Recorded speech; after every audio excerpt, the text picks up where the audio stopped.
शुक्लां ब्रह्म विचारसार परमामाद्यां जगद्व्यापिनीं वीणा पुस्तकधारिणीं अभयदां जाड्यान्धकारापगां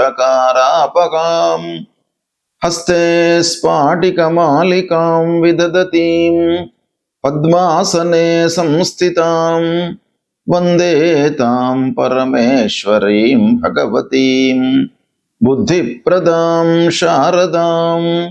श्री महागणाधिपतये नमः। श्री महासरस्वत्यै नमः। श्री गुरुभ्यो नमः। ద్వాదశ రాసుల వారికి జూలై మాసంలో ప్రత్యేకంగా మహిళలకు గోచార ఫలితాలు ఎలా ఉన్నాయో తెలుసుకుందాం.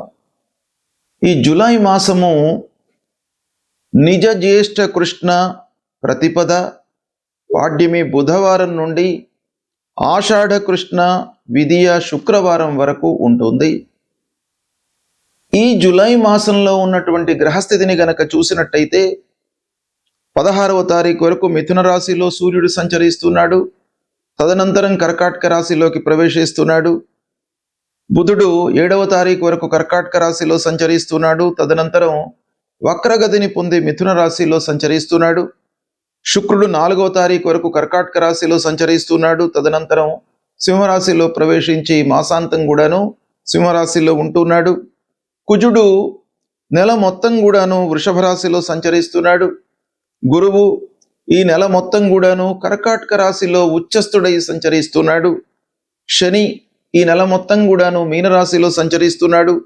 రాహువు కుంభరాశిలో సంచరిస్తున్నాడు. కేతువు సింహరాశిలో సంచరిస్తున్నాడు. ఈ విధంగా గ్రహస్థితి ఉంది. అయితే ఈ గ్రహస్థితిని ఆధారంగా చేసుకొని చూసినట్టయితే ద్వాదశ రాసులు అంటే ఈ 12 రాసులలో జన్మించినటువంటి స్త్రీలకు ముఖ్యంగా గోచార ఫలితము అంటే వాళ్ళు జన్మించినటువంటి సమయంలో చంద్రుడు ఉన్నటువంటి రాశి ఆధారంగా ప్రస్తుతము గ్రహస్థితులు ఏ ఏ స్థానాలలో సంచరిస్తున్నాయి, వాటి యొక్క ప్రభావం ఎలా ఉంటుంది అనేటువంటి విషయాన్ని మనము విశ్లేషించి తెలుసుకుందాం. మకర రాశి వారికి ప్రధానంగా మకర రాశిలో జన్మించినటువంటి మహిళలకు ఈ జూలై మాసంలో గోచార ఫలితాలు ఎలా ఉన్నాయో తెలుసుకుందాం. సూర్యుడు 16వ తారీఖు వరకు 6వ స్థానంలో సంచరిస్తున్నాడు, అనుకూలంగా ఉన్నాడు. తదనంతరం 7వ స్థానంలో ప్రతికూలం.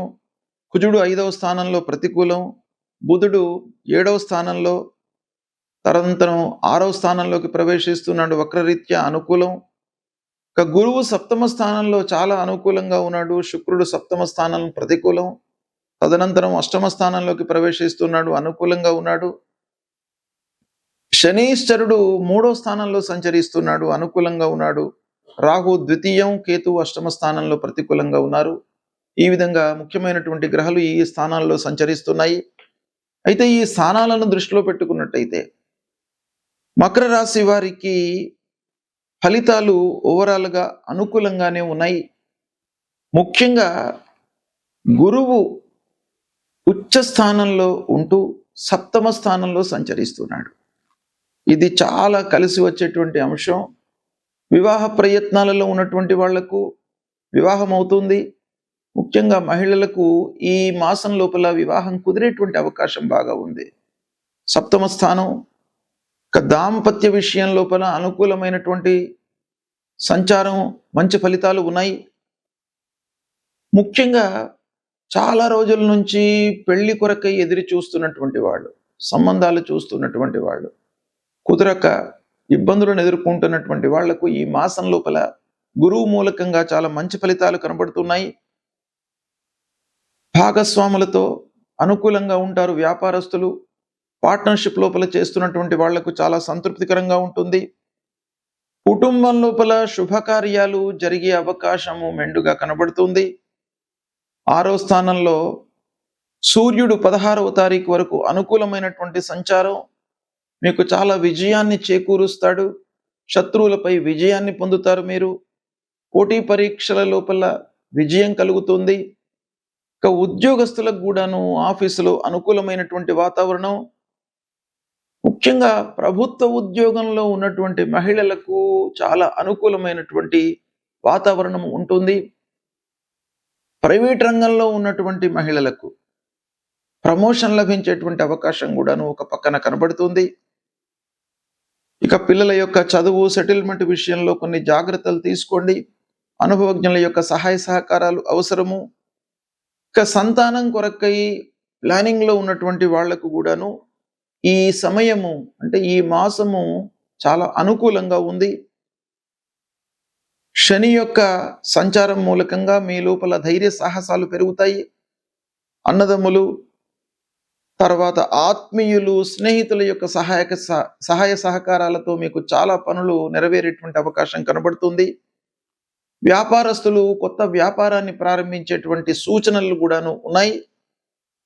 మహిళలు చిన్న వ్యాపారాలు చేస్తున్నటువంటి వాళ్ళు ఎక్స్పాన్షన్లోకి వెళ్ళేటువంటి అవకాశం బాగా కనబడుతుంది. కొన్ని విషయాలలో రాహుకేతువుల మూలకంగా మీరు జాగ్రత్తలు తీసుకోవాలి. అపార్థాలకు పోకుండా ఉన్నది ఉన్నట్టుగా మాట్లాడడము చాలా మంచిది. డబ్బు విషయంలో కొన్ని జాగ్రత్తలు తీసుకోండి. ఇక ఇంజనీరింగ్ స్ట్రీమ్లో ఉన్నటువంటి వాళ్ళు, టెక్నికల్ రంగాలలో ఉన్నటువంటి విద్యార్థినులకు చాలా అనుకూలమైనటువంటి సమయము. ఇక ఉపాధ్యాయులు అంటే టీచింగ్ వృత్తిలో ఉన్నటువంటి మహిళలకు, తర్వాత కన్సల్టెన్సీ రంగంలో ఉన్నటువంటి వాళ్లకు, ఆన్లైన్ బిజినెస్ చేస్తున్నటువంటి వాళ్లకు కూడాను ఈ మాసం అనుకూలిస్తుంది. విదేశీ ప్రయాణాలు బాగా పెరుగుతాయి. ఓవరాల్గా చూసినట్టయితే ఆరోగ్యం నిలకడగా ఉంటుంది. రాబడి మీకు సంతృప్తినిస్తుంది. మకర రాశి వారికి ఈ మాసం, జూలై మాసం ముఖ్యంగా మహిళలకు అనుకూలంగా ఉంది. సద్వినియోగపరచుకోండి.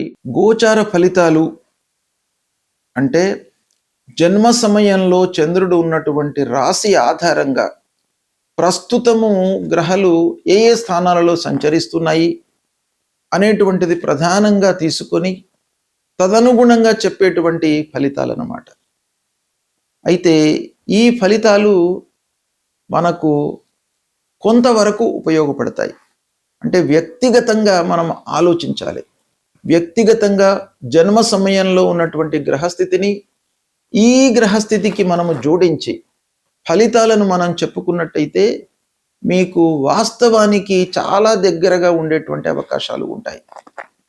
కాబట్టి ఇంకా సూక్ష్మమైనటువంటి ఫలితాల కొరకై వ్యక్తిగత జాతకాలను క్రోడీకరించి మీరు చూసుకోవడం అవసరం.